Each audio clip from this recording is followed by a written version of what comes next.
Môre sê Radio Fynbos luisteraars. Ons woord is uit Hebreërs 6 vers 12, sodat julle nie traag word nie, maar navolgers van hulle wat deur geloof en lankmoedigheid erfgename van die belofte is. Nou uit die wolk van getuienisse word ons aangemoedig deur almal na wie ons opkyk, waarvan ons lees in die Bybel en ook hulle wie ons voorgegaan het. As ons die Bybel lees, dan kan ons identifiseer met die karakters wat mense is, waaroor gepraat word. En om te dink, dit is hulle wat vir ons hande klap uit daardie arena van die hemel. Dit is die Petrusse, die Johannes, die Esters, die Deboras, die Abraham, die Isak, die Jakob, Adam, Eva, almal uit daardie arena af, wat vir ons hande klap om ons aan te moedig. Onthou jy op skool, as dit spoordag was, hoe dit gedreun het van die paviljoen af?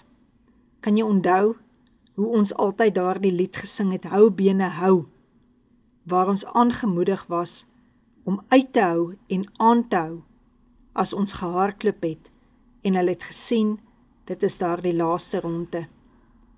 Ons word nie net herinner in hierdie gedeelte aan hoe nodig geloof is nie, maar ook om geduld te behou, terwyl ons geloof ervaar en beoefen, dat ons respek en eer sal hê, om nooit onder die hande van die Here te wil uitgaan nie. Om nie een oefensessie te mis van geloof nie, van liefde, van hoop nie, waar hy ons oefen om in dissipline te volhard in geloof en om te weet dat liefde wat hy vir ons het, die grootste van alles is. 'n ou ystersmid wat baie metaal in sy lewe al verwerk het een keer gesê, van sy eie lewe, sy grootste vrees is om op die scrap metal yard te beland, waar dit net 'n hoop skroot is. Hy het verduidelik, wanneer hy die yster vasvat en hy daarmee begin werk, om dit te versterk, hoe dit eers gelouter word. Hy het vertel hoe dit in vuur verhit word, en dan slaan hy dit met die hamer, en daarna word dit vinnig in ijskoue water gedruk. En dan het hy agtergekom, of hierdie stuk yster die tempering kan hanteer, en of dit in stukkies gaan verbrokkel. Kan hierdie yster alles wat deurgaan van hitte, tot waar dit geslaan word, tot weer in die koue, die toets deurstaan.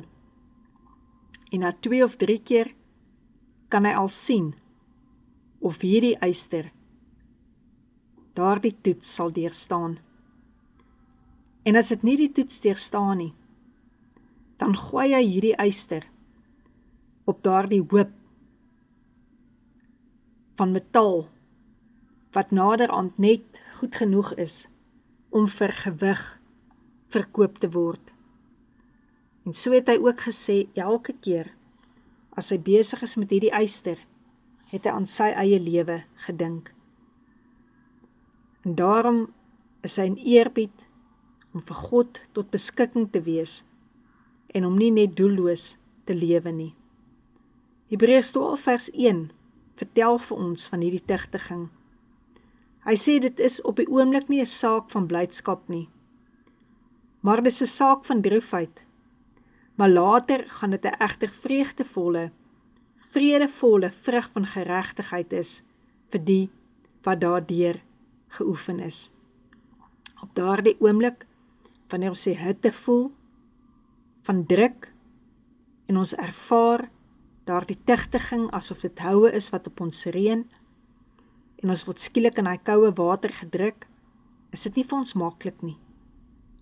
Nie een van ons is regtig goed met veranderings, wat ons siel die een oomblik so toets, en die volgende oomblik weer op 'n ander manier toets nie. So wanneer jy die vuur voel, die hamer voel, en hy skielike verandering van in yskoue water, weet dat Job gesê het in Job 23:10, hy weet hoe my wandel is, en as hy my toets, sal ek soos goud te voorskyn kom. Vir 'n klavier se snaar om ingestel te word, vat dit 11 ton druk, sodat daardie snaar perfek ingestel is, om op die noot te kan wees. En ek en jy is baie meer in God se hande, as enige klaviersnaar. Maar deur jou word gehoor, wie God vir jou is, en wie hy verander is, wat dalk nie eers die binnekant van 'n kerk ken nie. En as ek en jy nou die bloed van Jesus drink vanoggend, dan kan ons daaraan dink wat hy vir ons deur is, sodat ons weet, hy weet presies wat ons deurgaan, en dat hy ons sal hou vas in die veiligheid van sy hand, waarmee Heilige Gees met ons besig is, om ook in ons wandel, ons te toets, dat ons soos goud te voorskyn kom. Ook om te weet, dat deur die wonde van Jesus Christus, daar vir jou genesing is.